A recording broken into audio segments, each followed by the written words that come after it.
ये selling vessel है, Indian naval selling vessel. इसमें इंजन वगैरह नहीं लगे हुए हैं, ट्रेडिशनल मेथड से इसे बनाया जाता है।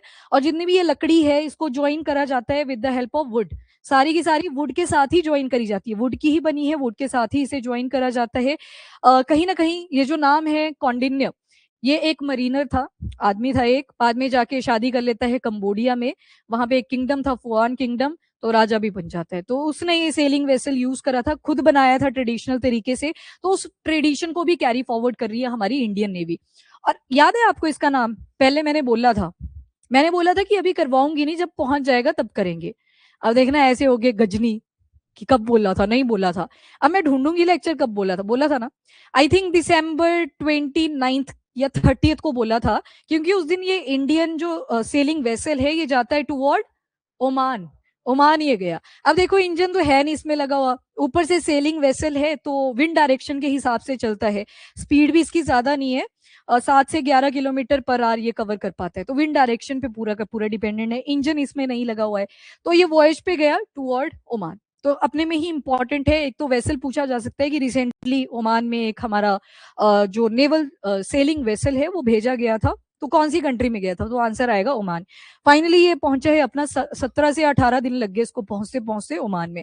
तो मैप के ऊपर आप देखोगे ये आ गया अरेबियन सी वाला पार्ट, ये इंडिया का मैप है। कहाँ गया है? तो ओमान। ओमान की कैपिटल इज मस्कट।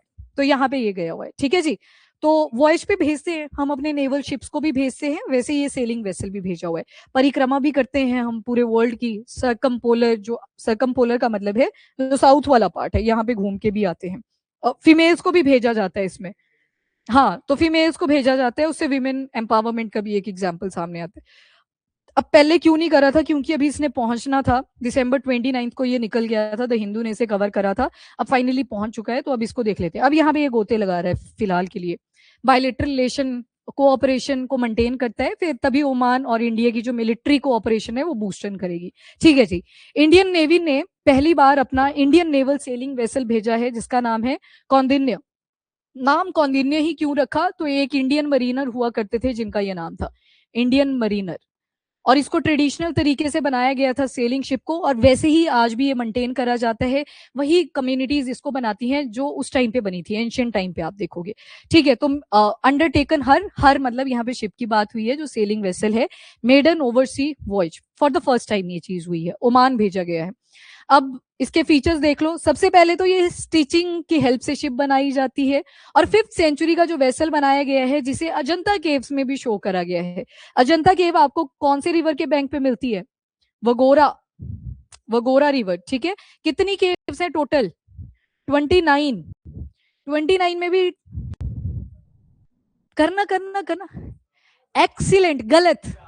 वो कौन सी थी जो तुम बोल रहे हो 17 12 5? वो एलोरा केव्स थी। ठीक है, कि हिंदुइज्म की 17 आएंगी, 12 बुद्धिज्म की आएंगी, और 5, हाँ ये था इसका। 4 लिख लो यहाँ पे, कितना बचा ऊपर? 25। तो 25 यहाँ पे क्या मिलेंगे? विहारा। और 4 क्या मिलेंगे? चैत्या। चैत्या वर्शिप हॉल हुआ करते थे, और जो 25 थे विहारा, यानी कि रेस्टिंग हाउसेस। मेडिटेट करोगे तो बैठ के करोगे, सोने के लिए तो फिर एरिया ज्यादा चाहिए होगा ना। तो ये केव्स 29 थी टोटल, जो अजंता केव्स है। कौन सी स्टेट? महाराष्ट्र। जैसे जैसे ये वगोरा रिवर जाती है बिल्कुल इसके बैंक पे बनी हुई है। और देखो कितनी स्ट्रांग रॉक है, आज तक की रोड भी नहीं हुई है, नहीं तो पानी खाता चलता है ना रॉक्स को भी। ये काफी ज्यादा स्ट्रांग थी। तो ये अजंता केव्स है। वो 17 12 5, 1 से लेके 12 तक बुद्धिज्म की हैं, फिर 12 से लेके जो भी 17 आगे हुआ वो हिंदुइज्म की हैं। लास्ट की जो 5 बचेंगी वो जैनिज्म की, वो एलोरा केव्स है। अलग हैं दोनों, ठीक है। ये अजंता केव्स की बात करिए। अब अजंता केव्स के अंदर आप देखोगे एक शिप ड्रॉ करी गई थी, वो यही वाली थी जो कौंडिन्य ने बनाई थी अपने टाइम पे, 5th century CE. Gupta as जब आप पढ़ते हो उस टाइम पे इसकी भी मैन्युफैक्चरिंग करी गई थी। एक लेजेंडरी मरीनर हुआ करते थे कौंडिन्य। माना जाता है ये जो सेलिंग शिप का यूज है इन्होंने साउथ ईस्ट एशिया में विजिट करने के लिए किया था। अभी अभी अभी अभी मैंने एक स्टोरी बताई कि एक क्वीन थी from south east Asia, country बोली मैंने कंबोडिया। अब देखो उस टाइम पे तो बॉर्डर नहीं थे कि ये वाला एरिया कंबोडिया का है, ये थाईलैंड का है, लाओस का है। तो थोड़ा बहुत एरिया थाईलैंड का भी उसमें कवर्ड था, ठीक है। पर मेन लैंड जो था वो कंबोडिया, जो आज के टाइम पे माना जाता है। तो साउथ ईस्ट एशिया में एंशियंट टाइम में इन्होंने विजिट करा था, तो ये सेलिंग शिप बनाई थी। और ये अजंता केव्स पे भी दिखाई गई है। तो सेलिंग शिप देखो कब की बन रखी है इंडिया के अंदर। और इसमें जो टेक्निक यूज हुई है वो ट्रेडिशनल स्टिचिंग मेथड्स का ही यूज करा गया है, जैसे उस एंशियंट टाइम में 5th सेंचुरी सीई के आसपास किया गया था। इंस्टेड ऑफ मेटल नेल्स का यहाँ पे यूज नहीं करा है। कहाँ के आर्टिशियन है? तो आंसर इज केरला। केरला के यहाँ पे आर्टिशियन आपको मिलेंगे।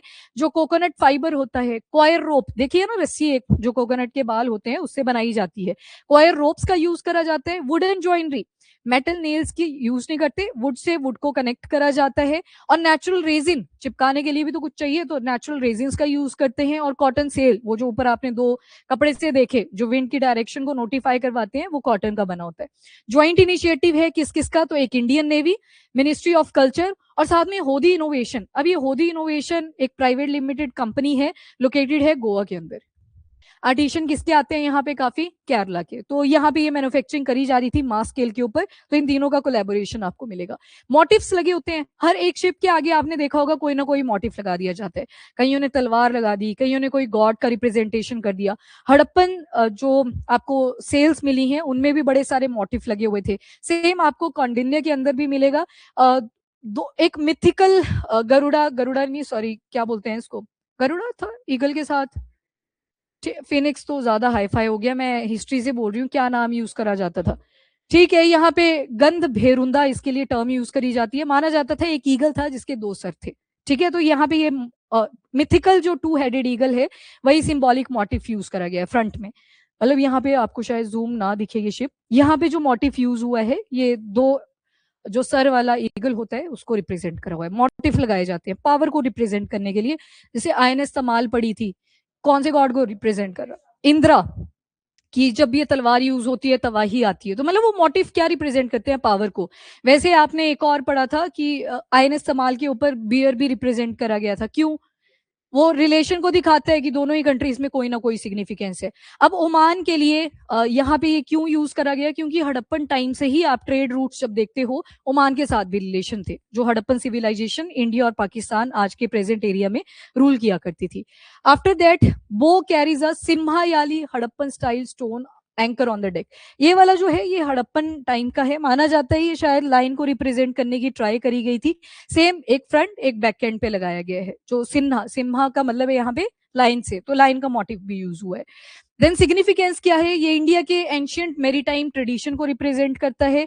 नंबर 2, इंडिया का रोल बताता है। आज ही ट्रेड नहीं कर रहे हम इन कंट्रीज के साथ, बहुत पास से करते आ रहे हैं। कल्चरल एक्सचेंज होते हैं। मॉडर्न मेरीटाइम डिप्लोमेसी को ये रिप्रेजेंट करता है। बोला ना शुरू में मिलिट्री डिप्लोमेसी को ऑपरेशन, तो इसी वजह से शिप्स भेजे जाते हैं दूसरी कंट्री के अंदर। एंड कौंडिन्य कौन थे? तो एक लेजेंडरी इंडियन मरीनर थे जिन्होंने ये शिप बनाना शुरू करा था ट्रेडिशनल तरीके से। और एक क्वीन थी सोमा, और फुआन किंगडम की ये फाउंडेशन रखते हैं। आज का जो थाईलैंड कंबोडिया वाला एरिया है, इस एरिया के आसपास ये फुआन किंगडम भी फ्लरिश हुआ था। तो इसी वजह से इसका नाम रखा गया INSV कौंडिन्य। कौन सी केव्स देखी? अजंता केव, वहां पे ये सेल शिप ड्रॉ करी गई थी। थोड़ा सा इसका पास्ट एविडेंसेस भी है।